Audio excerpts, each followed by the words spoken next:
বুঝেন নাই? আমরা 10 মিনিট আগে, 5টা বাজার 10 মিনিট আগে আমরা কি করবো? সাহারি শেষ করবো, ঠিক আছে? এরপর ইফতারের ক্ষেত্রে দেখা যায় অনেক বসে থেকে আজান। ইফতারি এবং সাহারি এই দুই ক্ষেত্রে আমাদের করণীয় হচ্ছে, বর্তমানে দেখা যাচ্ছে কিছু কিছু কানাডার মধ্যে 6টায় বা 5:57-55 এরকম।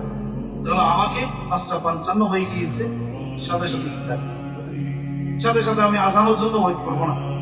আমার ইফতারির সময় হয়ে গিয়েছে, আজান বললাম, আজান মানে আমাকে নামাজের জন্য হবে। ইফতারির সময় শেষ, সাথে সাথে আপনার খাওয়া, ইফতারির সময় শেষ, সাথে সাথে আপনি খাওয়া শুরু করবেন। আজানের জন্য আমরা ওয়েট করবো, সাহারির সময় শেষ, আমরা খাওয়া পাবো। সতর্কতার জন্য একটু আগে খেয়ে মশলাটা আশা করি বুঝেছে। এবং আরেকটি মশলা হচ্ছে ওষুধে, এই রমজানে কেউ গড়গড়ায় গুলি করা না।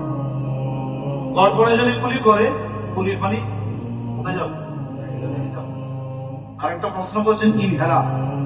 বর্তমানে কিছু ডায়াবেটিস রোগী আছে বা বিভিন্ন রোগী আছে, ইনহেলার ক্ষেত্রে শরীয়তের মশলা হচ্ছে দিনের বেলা না নিয়ে ইফতারি গ্রহণ করার পরে, খেজুর বা পানি খাওয়ার পরে সেই ওই বন্ধ তখন ইনহেলা। যদি এমন হয় ওনার একটা রোজা ভাঙবে কোন জায়গায়, একটা হচ্ছে মস্তিষ্কের মধ্যে গেলে, আরেকটা হচ্ছে পেটের মধ্যে, এই দুই জায়গায়। এখন আমরা অনেক সময় ড্রপ ব্যবহার করি নাকের মধ্যে, নাকের মধ্যে যখন এইটা মস্তিষ্কে চলে যায়, অনেক সময় পেটও চলে যায়, এই জন্য ড্রপ দিলে কি হয়ে যাবে? রোজা ভেঙে যাবে। তাহলে দেখেন সামান্য একটি মাসালা, এই মাথার উপর কি আর করতে হবে? সাহারি ইফতার, এরপর আমরা যে ব্রাশ করি, অনেকে আছে আমরা ব্রাশ করে দিনের বেলা, ওলামায়ে কেরাম ফতোয়া দিয়েছেন না, দিনের বেলা আমরা ব্রাশ করবো না, আমরা ইউজ করবো মেসওয়াক। কি করবো? ব্রাশের যদি কোনো কিছু যদি লিকুইড করে যদি ফেটার মধ্যে যায়, রোজা ভেঙে যাবে। কিন্তু যদি মেসওয়াকের যে গ্রাম অথবা যে রস যেটাই বলি, সেটা যদি ওলামায়ে কেরাম বলছেন। খুবই গুরুত্বপূর্ণ ইবাদতের মাস।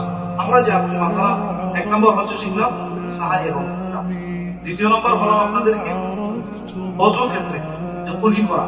3 নম্বর হলো এই 3টা মাসালার উপর আমাদের